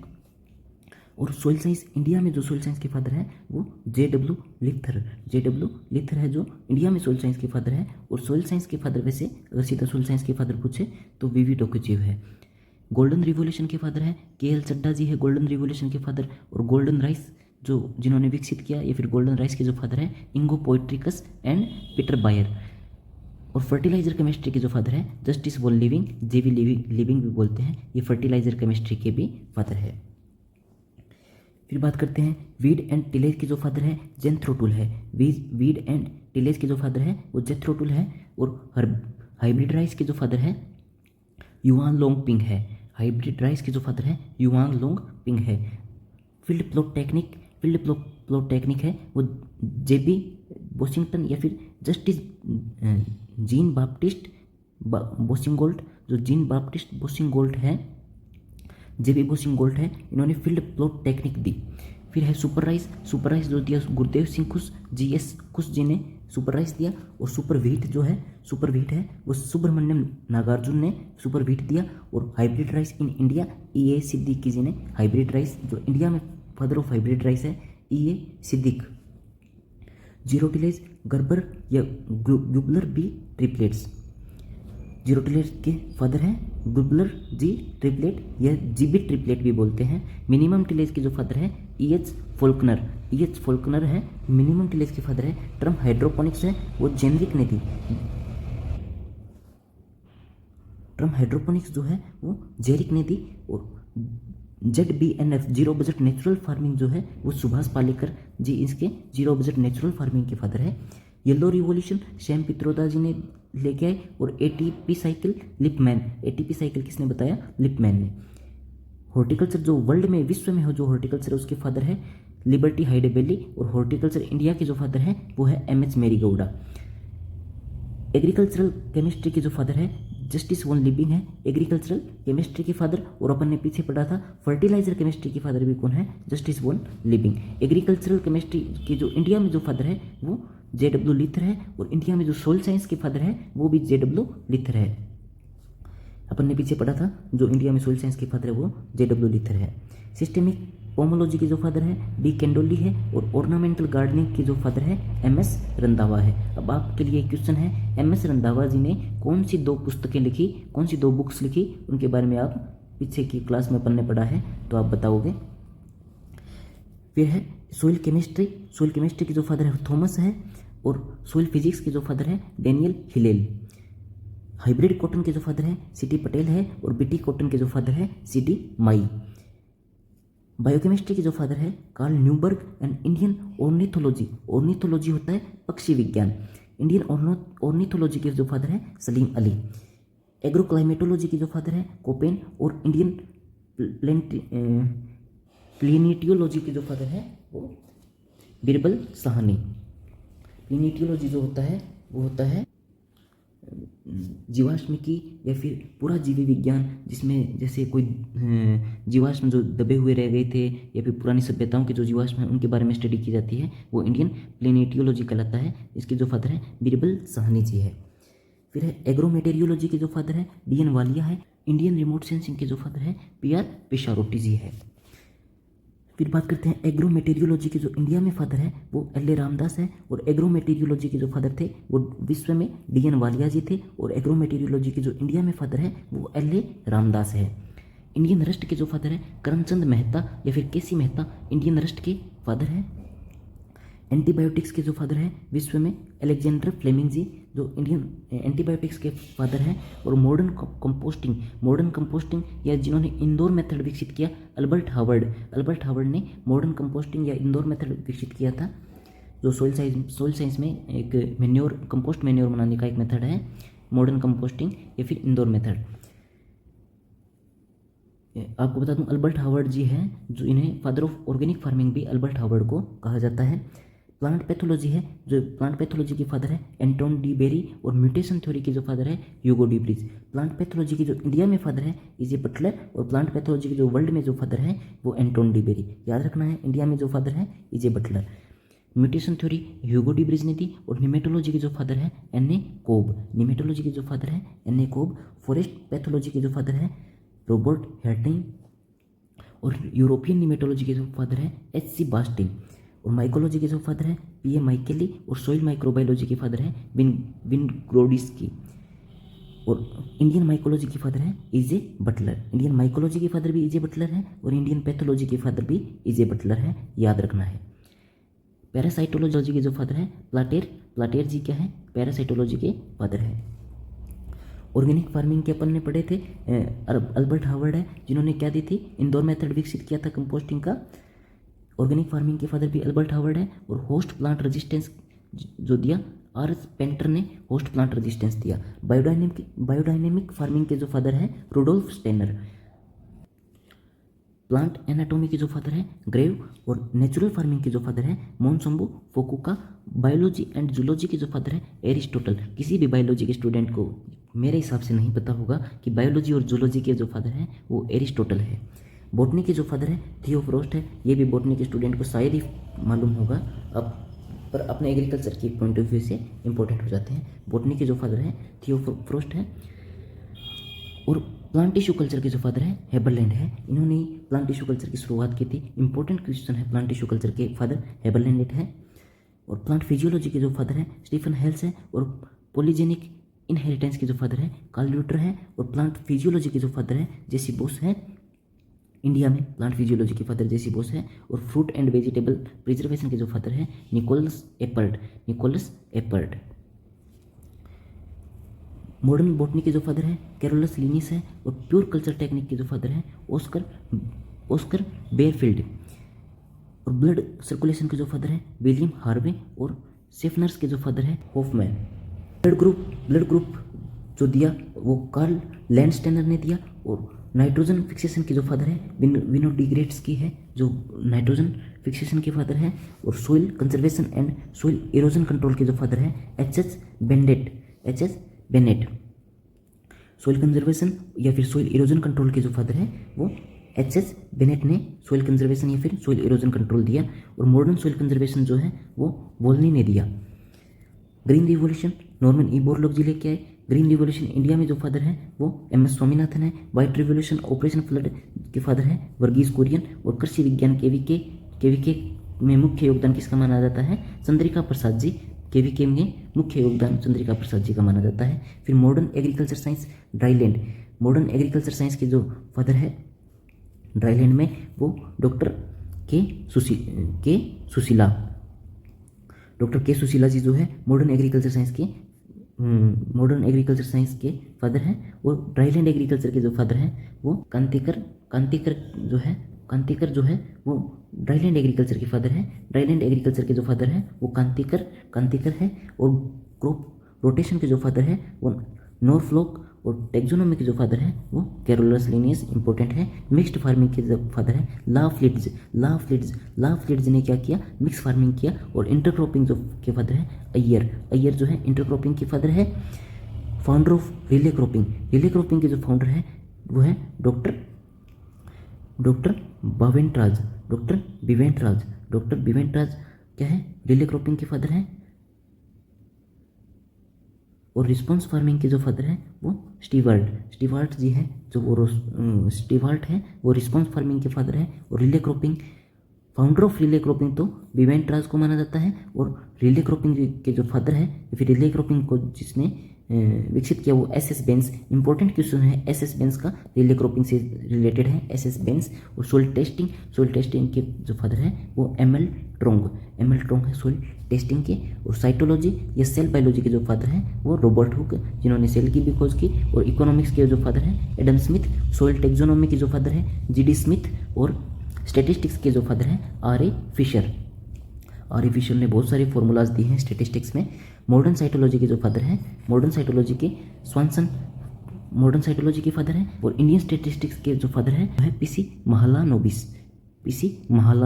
इंडियन स्टैटिस्टिक्स के जो फादर हैं पीसी महालानोबिस। फिर है वाइटल स्टैटिस्टिक्स के जो फादर हैं कैप्टन जोहन ग्रांट। और सोशियोलॉजी के जो फादर हैं अगस्ट कोम्टे। और साइटोलॉजी इन इंडिया के जो फादर हैं ए.के. शर्मा। और मॉडर्न सोशियोलॉजी के जो फादर हैं आर.के. मैस्टान।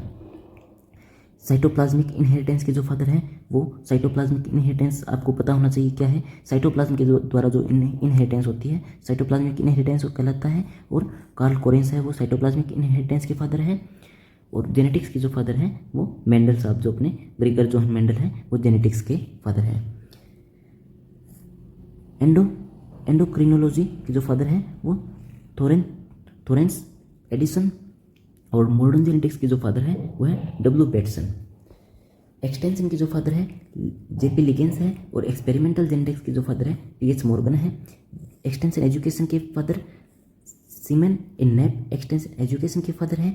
एक्सटेंशन के इंडिया में जो फादर है वो केदारनाथ सिंह है। मेथड डोमेस्ट्रेशन के जो फादर है सीमेन इन नेप है। और फर्मेंटेशन एंड पास्चराइजेशन के जो फादर हैं वो लुइस पास्चर है। कोऑपरेटिव मूवमेंट के जो फादर हैं रॉबर्ट ओवन है। और कोऑपरेटिव मूवमेंट के इंडिया में जो फादर हैं वो एफ निकोलसन है। एफ निकोलसन तो इंडिया में फादर हैं। और कोऑपरेटिव मूवमेंट के जो वर्ल्ड में जो फादर हैं वो रॉबर्ट ओवन है। डीएनए फिंगरप्रिंटिंग के जो फादर हैं फिंगरप्रिंटिंग के जो फादर हैं वो एलेक जेफरी है। और जेनेटिक इंजीनियरिंग के फादर है पाउल बर्ग। जेनेटिक इंजीनियरिंग के फादर है पाउल बर्ग। और साइटोप्लाज्मिक इनहेरिटेंस के जो फादर है वो कार्ल कोरेंस है।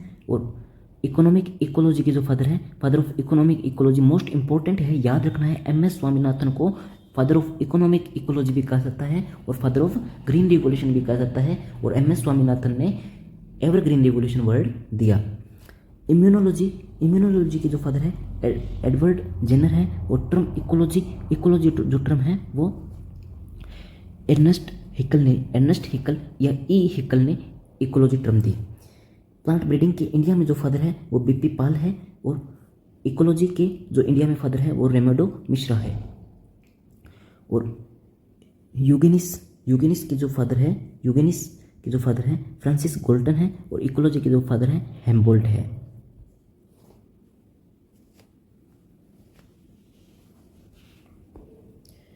फिर बात आती है classification of plant based and ecological environmental preferences. Classification of plant based on ecological और इन्वायरमेंटल प्रेफरेंसेस की बात आती है तो कैल्शियम सेंसिटिव प्लांट्स हैं उनके लिए कैल्सीफ्यूगस। और कैल्शियम लविंग प्लांट है उनके लिए कैल्सीफाइड्स। कैल्शियम लविंग प्लांट्स के लिए कैल्सीफाइड्स का यूज़ करेंगे। और कैल्शियम सेंसिटिव प्लांट्स के लिए शब्द जो लेंगे कैल्सीफेगस। जिप्सम लविंग प्लांट है उनके लिए जिप्सोफाइट्स जो जिप्सम में रहना पसंद करते हैं। और लाइट लविंग प्लांट है उनके लिए हेलियोफाइट्स जो लाइट में रहना पसंद करते हैं। सैड लविंग प्लांट है उनके लिए सियोफाइट्स। और नॉन वेस्कुलर थैलस प्लांट है उनके लिए ब्रायोफाइट्स। फिर साल्ट टॉलरेंट जो प्लांट है उनके लिए हेलियोफाइट्स या फिर हेलोफाइट्स। और साल्ट टॉलरेंट प्लांट है जो टॉलरेंट कर सकते हैं साल्ट को उनके लिए हेलोफाइट्स। और प्लांट प्रेफरिंग एल्कलाई सॉइल जो प्लांट एल्कलाई सॉइल को प्रेफर करते हैं उनके लिए basophyte. Plant growing well under acidic condition जो प्लांट वेल एसिडिक जो प्लांट ग्रो होते हैं एसिडिक कंडीशन के अंदर अच्छे ग्रो होते हैं उनके लिए एसिडोफिलस। और plant tolerant to high acidity condition जो टॉलरेंट कर सकते हैं हाई एसिडिटी कंडीशन को उनके लिए ऑक्जेलोफाइट्स। फिर आता है plant growing on another plant for physical support but not securing nutritional from them. मतलब जो प्लांट ग्रो होते हैं दूसरे प्लांट के सहारे पर उनसे पोषण नहीं लेते हैं वो है epiphytes. Plant growing on ice और स्नो जो आइस और स्नो के अंदर ग्रो होते हैं वो है cryophytes. Plants growing on ice and snow cryophytes. Plant preferring sandy soil जो सैंडी सॉइल को प्रेफर करते हैं जो प्लांट वो है psammophytes. Plants showing the presence of subsurface water जो प्लांट्स जो शो करते हैं प्रेजेंस ऑफ सबसरफेस वाटर मतलब सबसरफेस वाटर या फिर वाटर टेबल की प्रेजेंस कहाँ तक वाटर टेबल है या कितनी गहराई तक पानी है ये सब जो शो करते हैं वो प्लांट क्या कहलाते हैं फ्रीशियोफाइट्स कहलाते हैं। Plant growing on rock surface जो रॉक सरफेस पे ग्रो होते हैं लिथोफाइट। और plant able to grow on rocks petrophytes क्या कहलाते हैं पेट्रोफाइट कहलाते हैं। जो एबल होते हैं रॉक्स पे ग्रो होने के लिए वो तो कहलाते हैं पेट्रोफाइट। और जो होते सिर्फ किस पे केवल रॉक्स पे ग्रो किए जाते हैं वो कहलाते हैं लिथोफाइट। फिर बात करते हैं plant root capable of penetrating into rock fissures या फिर सिर्विक्स। जो रॉक फिशर्स या फिर सिर्विक्स में जो प्लांट रूट्स है वो एबल होती है वो चेस्मोफाइट्स कहलाते हैं। सीडलेस वेस्कुलर प्लांट जो सीडलेस वेस्कुलर प्लांट होते हैं वो पेट्रियोडोफाइट्स कहलाते हैं। Seeded vascular plant seedless vascular plant तो पेट्रियोडोफाइट कहलाते हैं और सीडेड वेस्कुलर प्लांट जो होते हैं वो स्पर्मेटियोफाइट कहलाते हैं। प्लांट ग्रोविंग ऑन लैंड, जो प्लांट लैंड पे ग्रो किए जाते हैं वो टेरेस्ट्रियल प्लांट्स कहलाते हैं। Plant loving water loving plants जो होते हैं वो हाइड्रोफाइट्स कहलाते हैं। प्लांट ग्रोविंग अंडर डेजर्ट या फिर ड्राई कंडीशन, जो डेजर्ट या फिर ड्राई कंडीशंस में ग्रो किए जाते हैं प्लांट वो जेरोफाइट्स कहलाते हैं। Plant able to grow into two contrasting condition, जो दो अलग अलग कंडीशंस में ग्रो किए जा सकते हैं वो प्लांट, जैसे लैंड के ऊपर या फिर वाटर के ऊपर, दोनों पर जो ग्रो किए जा सकते हैं वो क्या कहलाते हैं, एम्फीफाइट्स कहलाते हैं। एम्फी शब्द का यूज़ हमेशा दो अलग अलग चीज़ों के, दो विपरीत चीज़ों के लिए यूज़ किया जाता है एम्फी शब्द का यूज़। तो जो लैंड और वाटर के लिए जो दोनों में ग्रो किए जा सकते हैं वो प्लांट एम्फीफाइट्स कहलाते हैं। Plant growing in moderate conditions, जो मॉडरेट कंडीशंस में कहलाते हैं, ना इधर एक्सेसिवली वेट और नोर ड्राई सोइल, मतलब ना तो ज़्यादा गीली मिट्टी में और ना ज़्यादा सूखी मिट्टी में जो प्लांट ग्रो किए जा सकते हैं वो मीसोफाइट्स कहलाते हैं। Plant growing in warm and moist climate, जो प्लांट वार्म और मॉइस्ट क्लाइमेट, गर्म पर नमी वाला जो क्लाइमेट होता है उसमें जो प्लांट ग्रो किए जाते हैं वो फेनेरोफाइट्स कहलाते हैं। Plants growing in hot and dry conditions में जो प्लांट किए जाते हैं वो थेरोफाइट्स कहलाते हैं। Plant growing under extremely cold conditions वो क्या कहलाते हैं, सामीफाइट्स। फिर बात करते हैं अपने हाइड्रोपोनिक्स की। Hydroponics is a soilless method of growing plants in which their roots are increased in a nutrient rich water solution, immersed in a nutrient rich water solution. Hydroponics क्या है, एक सोइललेस मेथड है जिसमें प्लांट को grow किया जाता है और जो रूट है वो इमर्स रहती है, डूबी हुई रहती है न्यूट्रिएंट रिच वाटर सॉल्यूशन में। एक्वस न्यूट्रिएंट सॉल्यूशन भी इसे कहा जाता है। The term hydroponics was first coined by William Frederick Gericke ने 1930 में जो ये हाइड्रोपोनिक्स टर्म है वो दी। और the Hoagland solution for hydroponics was formulated bye Hoagland and Arnon, और 1950 में होगलैंड एंड आर्नोन ने होगलैंड सॉल्यूशन दिया। Hydroponics can be employed for the identification of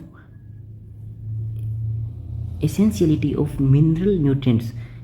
hydroponics किस पे काम करता है, identification of essentiality of mineral nutrients, commercial production of vegetables and studying the deficiency symptom of a particular element की कमी कर देंगे अपने, बिल्कुल देंगे नहीं पानी के अंदर, तो उसकी स्टडी करने के लिए क्या उस प्लांट पे इफेक्ट पड़ेगा वो सब देखने के लिए, कॉमर्शियल वेजिटेबल प्रोडक्शन के लिए और एसेंशियलिटी ऑफ मिनरल न्यूट्रिएंट को आइडेंटिफाई करने के लिए इसका यूज़ किया जाता है, हाइड्रोपोनिक्स का यूज़ किया जाता है। ये समझना है, अपने को ध्यान से पढ़ना है। हाइड्रोपोनिक्स एरोपोनिक्स इनसे क्वेश्चन आ जाते हैं कई बार, इनके साइंटिस्ट है वो ज़्यादा इंपॉर्टेंट है। होगलैंड सॉल्यूशन है जो याद रखना है, होगलैंड एंड आर्नोन ने 1950 में दिया और विलियम फ्रेडरिक गेरिक ने 1930 में हाइड्रोपोनिक्स टर्म दी। फिर अपने बात करते हैं एरोपोनिक्स की। Aeroponics is a process of growing plant without soil where plant root are suspended in the air and periodically mixed with a nutrient rich solution. ये ACF 2018 में आया क्वेश्चन है जो एरोपोनिक्स में है। इसमें भी सॉइल काम में नहीं लेते, रूट्स को एक सस्पेंडेड एयर के अंदर रखते हैं और पर कभी कभी मतलब बहुत कम कभी कभी न्यूट्रिएंट रिच सॉल्यूशन का स्प्रे करते रहते हैं उसके ऊपर, प्लांट के रूट्स के ऊपर। फिर बात करते हैं रिमोट सेंसिंग की। Remote sensing is a technique of gathering information about an object without physical contact. Remote sensing क्या है, टेक्निक है जो इन्फॉर्मेशन गैदरिंग करता है, जो इन्फॉर्मेशन लाता है about an object without physical contact, मतलब विदाउट किसी फिजिकल कॉन्टैक्ट के, विदाउट टच किए हुए उसे और फिर भी रिमोट सेंसिंग में क्या किया जाता है, इन्फॉर्मेशन को गैदरिंग किया जाता है, किसके द्वारा, लेजर्स के द्वारा, लाइट्स के द्वारा या फिर सनलाइट के द्वारा भी रिमोट सेंसिंग का यूज़ किया जाता है। तो रिमोट सेंसिंग जो है वो दो टाइप की है, एक्टिव रिमोट सेंसिंग और passive remote sensing. Active remote sensing में क्या होता है, in active remote sensing the sensor emits it own radiation. जो सेंसर है रिमोट सेंसिंग के वो खुद की रेडिएशन भेजते हैं and measures the backscattered reflected energy. खुद की रेडिएशन भेजेंगे और मेजर करेंगे जो बैकस्कैटर्ड या रिफ्लेक्ट की हुई वापस आती हुई जो एनर्जी है उनको वापस कलेक्ट करेंगे और जो अपनी डाटा है वो बनाएंगे, उसको तो बोलते हैं एक्टिव रेडिएशन। रडार है और LIDAR लेज़र जो है वो ये एक्टिव रिमोट सेंसिंग में काम आती है। एक्टिव रिमोट सेंसिंग में याद रखना है कि जो सेंसर है उसकी खुद की रेडिएशन होती है, खुद की रेडिएशन सेंड करता है। और पैसिव रिमोट सेंसिंग है, इसमें क्या होता है, passive remote sensing relies on naturally occurring radiation. जो नेचुरली अकरिंग रेडिएशन है यानी सनलाइट जो है उसका यूज़ करके उसको रिफ्लेक्ट, वो जो सनलाइट होती है उस कितनी रिफ्लेक्ट होके आ रही है उसको रिफ्लेक्ट और इमिट बाय द टारगेट से जो कितनी सनलाइट रिफ्लेक्ट होके आ रही है उसको मेजर करता है और अपने जो डाटा है वो प्रोड्यूस करता है। तो कैमराज एंड मल्टीस्पेक्ट्रल सेंसर जो हैं वो पैसिव रिमोट सेंसिंग के एग्जाम्पल है। फिर बात करते हैं अपने applications of remote sensing in agriculture में क्या क्या एप्लीकेशंस हो रहे हैं आजकल रिमोट सेंसिंग का। रिमोट सेंसिंग बहुत एग्रीकल्चर को बहुत आगे तक लेके जाने वाला है आगे आने वाले टाइम में। तो क्रॉप हेल्थ मॉनिटरिंग में काम करता है, डिटेक्ट स्ट्रेस, डिजीज़ और न्यूट्रिएंट डिफिशियंसीज। पहले तो क्या था कि व्यक्तिगत रूप से अपने जाके डिटेक्ट करते थे कितने एरिया में डिजीज़ है, कितने एरिया में स्ट्रेस है, कितने एरिया में वाटर की कमी है, तो ये सब मैनुअली देखा जाता था। पर अभी रिमोट सेंसिंग आने के बाद में रडार सिस्टम से डिटेक्ट किया जाता है कितने एरिया में डिजीज़ आ गई है, कितने एरिया में स्ट्रेस है या फिर कितने एरिया में वाटर की कमी है, तो ये सब रिमोट सेंसिंग से पता किया जा रहा है। वेजिटेशन मैपिंग की जाती है कि कितने एरिया में लैंड कवर हो चुकी है, ग्रीनरी कितने एरिया में क्रॉप को ग्रो किया गया है, ये सब वेजिटेशन मैपिंग रिमोट सेंसिंग से ग्रो किया जा रहा है, रिमोट सेंसिंग से पता किया जा रहा है। और फिर यील्ड प्रिडिक्शन है, कितना यील्ड एस्टिमेट यील्ड कितना हुआ, क्योंकि अपने डिजीज़ का पता लगा पा रहे हैं, अपने स्ट्रेस का पता लगा पा रहे हैं, न्यूट्रिएंट डिफिशियंसीज का पता लगा पा रहे हैं, तो यील्ड का प्रिडिक्शन ऑटोमेटिक अपने कर सकते हैं। Estimate and predict crop yield, केवल हम एग्जैक्ट तो नहीं कर सकते पर प्रिडिक्ट जरूर कर सकते हैं यील्ड को। Water management, monitor soil moisture levels and optimise irrigation, अपने इरिगेशन को ऑप्टिमाइज कर सकते हैं, कहाँ कहाँ इरिगेशन की सख्त ज़रूरत है और कहाँ सोइल मॉइस्चर लेवल कितना है, ये सब अपने रिमोट सेंसिंग से पता कर सकते हैं। और ड्रॉट मॉनिटर कितने एरिया में सूखा आ गया है, कितने एरिया में प्लांट को पानी की सप्लाई नहीं हो रही है, ये सब अपने रिमोट सेंसिंग से पता कर सकते हैं। प्रीसीजन एग्रीकल्चर में रिमोट सेंसिंग का कैसे यूज़ है कि optimise farming practices based on fine scale data, मतलब जो रिमोट सेंसिंग है उससे अपने एग्जैक्ट स्केल के जो डाटा है, एग्जैक्ट डाटा अपने कलेक्ट करके प्रीसीजन फार्मिंग जहाँ पे जितना न्यूट्रिएंट्स देना है, जितना स्प्रे करना है या जो जितनी रिक्वायर है वहीं पे हम उतनी कितनी अमाउंट में कहाँ देना है, ये सब अपने पता रिमोट सेंसिंग से कर सकते हैं। Land use planning, remote monitoring changes in land cover and land use, अपने लैंड यूज़ कहाँ कितनी लैंड यूज़ करनी है मॉनिटर कर सकते हैं, कहाँ कहाँ चेंजेस करने हैं और कितना लैंड कवर और कितना लैंड यूज़ करना है, क्या करना है, ये सब अपने आइडिया लगा सकते हैं। किससे? रिमोट सेंसिंग से। पेस्ट एंड डिजीज़ डिटेक्शन तो कर ही सकते हैं, कितने एरिया में ज़मीन ख़राब हो गई है, कितने एरिया में अभी जो किसानों को बीमा दिया जाता है वो अभी तक तो मैनुअली हो रहा है, रिमोट सेंसिंग का ज़्यादा यूज़ नहीं हो रहा है, पर इसका यूज़ बहुत ज़्यादा बढ़ने वाला है। अभी इस पर बहुत ज़्यादा काम चल रहा है और धीरे धीरे सरकार इस पर कोशिशें कर रही है, अपने साइंटिस्ट लगे हुए हैं, तो ये धीरे धीरे पूरा एग्रीकल्चर सेक्टर को कवर कर लेगा। फिर बात करते हैं weather and climate monitoring, provide data on weather pattern and conditions.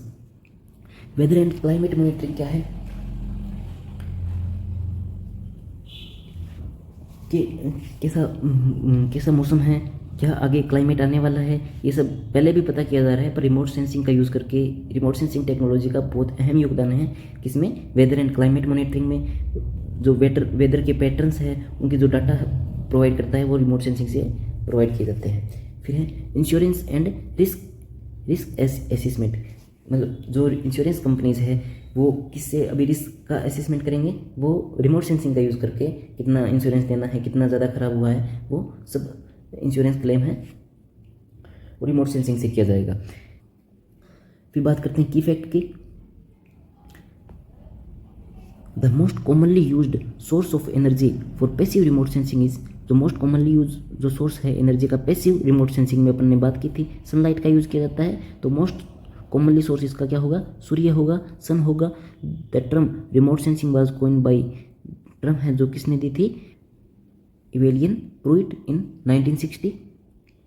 The father of Indian remote sensing is, और जो इंडियन रिमोट सेंसिंग के फादर है पी आर पिशोर्टी। पी आर पिशोर्टी क्या है, इंडियन रिमोट सेंसिंग के फादर है।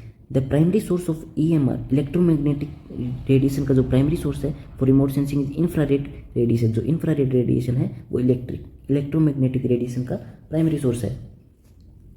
फिर father of Indian space programme is, Indian space programme के फादर अपने डॉक्टर विक्रम साराभाई, जिन्हें father of Indian space programmes, इन्होंने विक्रम साराभाई ने ही इंडियन स्पेस प्रोग्राम्स की पहली शुरुआत की थी, इसलिए इन्हें father of Indian space programme कहा जाता है। और इन्हीं की वजह से आज इसरो काम कर रहा है और रिमोट सेंसिंग में अपने इतना काम कर पा रहे हैं।